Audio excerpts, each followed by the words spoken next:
사사기 18장. 그 당시 이스라엘에는 왕이 없었습니다. 그 당시 단 지파는 살아갈 자기 땅을 찾고 있었습니다. 그때까지 그들은 이스라엘 지파 가운데 자기들에게 주어진 땅을 다 갖지 못하고 있었기 때문입니다. 그리하여 단 지파는 자기 집안 모든 사람 가운데 소라와 에스다올에서 5명의 용사들을 보내 땅을 정탐하게 했습니다. 그들에게 말했습니다. 가서 땅을 잘 살펴보라. 그들이 에브라임 산간지대로 가서 미가의 집에 머무르게 됐습니다. 그들이 미가의 집 근처에 이르렀을 때 그들은 젊은 레위 청년의 목소리를 알아채고는 가는 길을 돌아가서 그에게 물었습니다. 누가 너를 여기에 데려왔느냐? 여기에서 뭘 하느냐? 도대체 어떻게 여기 있게 됐느냐? 그가 그들에게 말했습니다.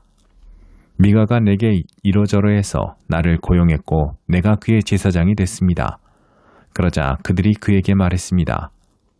부디 하나님께 여쭈어 우리가 가는 여행이 잘 될 것인지 알려다오. 제사장이 그들에게 대답했습니다.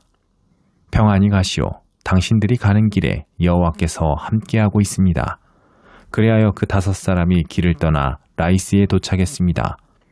그들은 그곳에 살고 있는 사람들이 시돈 사람들의 방식대로 조용하고 안전하게 살아가고 있는 것을 보았습니다. 그 땅에는 아무 부족한 것이 없었으며 풍부했습니다. 그들은 시돈 사람들과는 멀리 떨어져 있었고 어떤 사람들과도 교류 없이 지내고 있었습니다. 그들이 소라와 에스다올로 그들의 형제들에게 돌아왔습니다. 그러자 그들의 형제들이 그들에게 말했습니다. 무엇을 보았느냐? 그들이 말했습니다. 일어나 그들을 공격합시다. 우리가 그 땅을 보니 정말 좋았습니다. 조용히 있지 말고 망설이지 말고 떠나 그 땅을 차지합시다. 가서 보면 평화롭게 살고 있는 백성을 만날 것입니다. 땅은 넓습니다. 하나님께서 당신들의 손에 세상에 부족할 게 없는 땅을 주셨습니다. 그러자 단 지파의 집안에서 600명의 사람들이 무장을 하고 소라와 에스다올에서 전쟁터로 출정했습니다. 그들은 올라가 유라의 기럇 여아림에서 진을 쳤습니다. 그리하여 그곳은 오늘날까지도 마하네단이라 불립니다. 그곳은 기럇 여아림 서쪽에 있습니다. 그들은 그곳에서부터 에브라임 산간지대로 가서 미가의 집에 이르렀습니다. 그리고 라이스 땅을 정탐하러 갔던 5사람이 그들의 형제들에게 상황을 설명했습니다. 이들 집안에 에봇과 드라빔과 조각한 신상과 녹여 만든 신상이 있습니다. 이제 어떻게 해야 할지 잘 생각해 보십시오. 그러자 그들은 그곳에서 길을 돌아서 미가의 집에 있는 레위 사람인 그 청년에게 가서 인사했습니다. 무장한 단 지파 사람들 600명이 문 입구에 섰습니다. 그러자 그 땅을 정탐하러 갔었던 5사람이 그곳으로 들어가 조각한 신상과 에봇과 드라빔과 녹여 만든 신상을 집어들었습니다. 제사장은 무장한 600명의 군사들과 함께 문 입구에 서 있었습니다. 이들이 미가의 집에 들어가 조각한 신상과 에봇과 드라빔과 녹여 만든 신상을 집어들자 제사장이 그들에게 말했습니다. 무슨 짓이냐? 그들이 그에게 대답했습니다. 조용히 하시오. 우리와 함께 가서 우리의 아버지와 제사장이 되주시오. 한 가정의 제사장이 되는 것이 좋소. 아니면 이스라엘의 한 지파, 한 가문의 제사장이 되는 것이 좋소. 이에 제사장은 마음이 기뻤습니다. 그는 에봇과 드라빔과 조각한 신상을 가지고 그 백성들 가운데 끼어서 함께 갔습니다. 그들은 돌아서서 떠났습니다. 아이들과 가축들과 소유들을 그들의 앞세웠습니다. 그들이 미가의 집에서 멀어졌을 때 미가의 집 근처에 살던 사람들이 모여 단 사람들을 가까이 쫓아갔습니다. 그들이 단 사람들을 부르자 단 사람들이 돌아서서 미가에게 말했습니다. 사람들을 이끌고 오다니 무슨 일이냐? 그가 말했습니다. 내가 만든 신들과 내 제사장을 너희가 데리고 가버렸으니 내게 무엇이 더 남아있느냐? 무슨 일이냐? 라고 너희가 어떻게 말할 수 있느냐? 단 사람들이 그에게 말했습니다. 내 목소리가 우리에게 들리게 하지 마라. 그러지 않으면 성질이 거친 사람들이 내게 가서 내 목숨과 내 가정의 목숨을 빼앗을지 모른다. 그러고 나서 단 사람들은 그들이 가던 길을 갔습니다. 미가는 그들이 자기보다 더 강한 것을 보고 뒤돌아 그의 집으로 돌아갔습니다. 그리하여 그들은 미가가 만든 것과 미가의 제사장을 데리고 라이스로 갔습니다. 조용하고 평화롭게 살고 있던 백성에게 가서 그들을 칼로 죽이고 그 성읍을 불살랐습니다.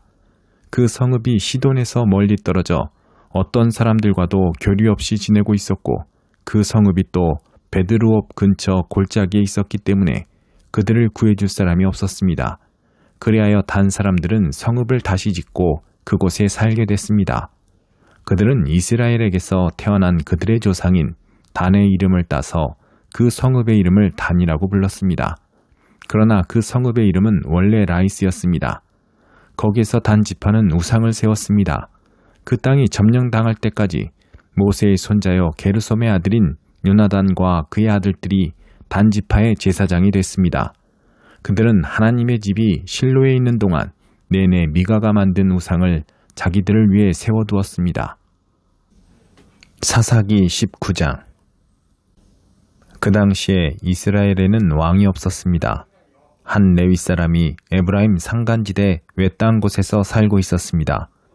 그는 유다 베들레헴에서 온 첩 하나를 얻었습니다. 그러나 그의 첩은 그에게 나쁜 일을 하고는 그를 떠나 유다 베들레헴에 있는 자기 아버지의 집으로 가버렸습니다. 그녀가 그곳에 가 있은 지 4개월이 됐습니다. 그녀의 남편이 그의 하인과 함께 당나귀 2마리를 끌고 그녀를 찾아가서 돌아오라고 설득했습니다. 그 여인이 그를 자기 아버지의 집으로 데려오자 그녀의 아버지는 그를 보고 반갑게 맞이했습니다. 그의 장인, 곧 그 젊은 여자의 아버지가 그를 붙잡아서 그는 그와 함께 3일을 지냈습니다. 그들은 먹고 마시고 그곳에서 머물렀습니다. 4일째 되는 날 그들은 아침 일찍 일어났고 그는 떠날 준비를 했습니다. 그러나 그 젊은 여자의 아버지가 그의 사위에게 말했습니다. 빵 몇 조각을 좀 먹고 기운을 차린 다음에 가게. 그리하여 그 2 사람은 함께 앉아 먹고 마셨습니다. 그 젊은 여자의 아버지가 그 사람에게 말했습니다. 부디 오늘 밤 머물며 즐겁게 지내게. 그 사람이 떠나려고 일어나자 그의 장인이 그를 붙잡아서 그는 하룻밤을 그곳에서 더 머물게 됐습니다. 5일째 되는 날 그가 가려고 아침 일찍 일어났습니다. 그 젊은 여자의 아버지가 말했습니다.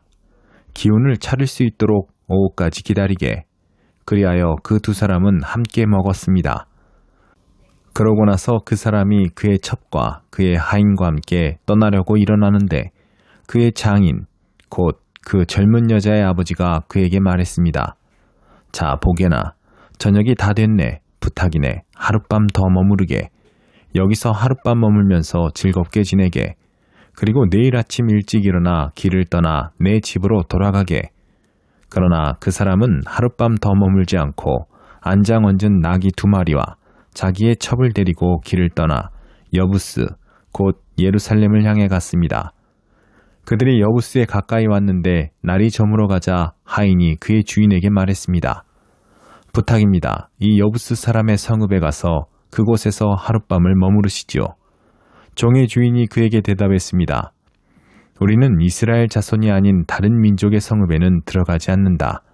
우리는 계속해서 기브아로 갈 것이다. 그가 자기의 하인에게 말했습니다. 기브아나 라마까지 가서 그 2 가운데 한 곳에서 머무르도록 하자. 그래서 그들은 가던 길을 계속 가서 해질 무렵에 베냐민에 속한 기브아 부근에 이르렀습니다. 그들은 기브아에 가서 하룻밤을 머물기 위해 그곳에서 길을 돌렸습니다. 그들이 가서 그 성읍의 광장에 앉아 있었지만 자기 집에서 하룻밤 재워줄 사람은 하나도 없었습니다. 저녁이 돼 한 노인이 일을 끝내고 들판에서 돌아오고 있었습니다. 그 사람은 에브라임 산간지대 출신으로 기브아에 살고 있는 사람이었습니다. 그곳 사람들은 베냐민 사람들이었습니다.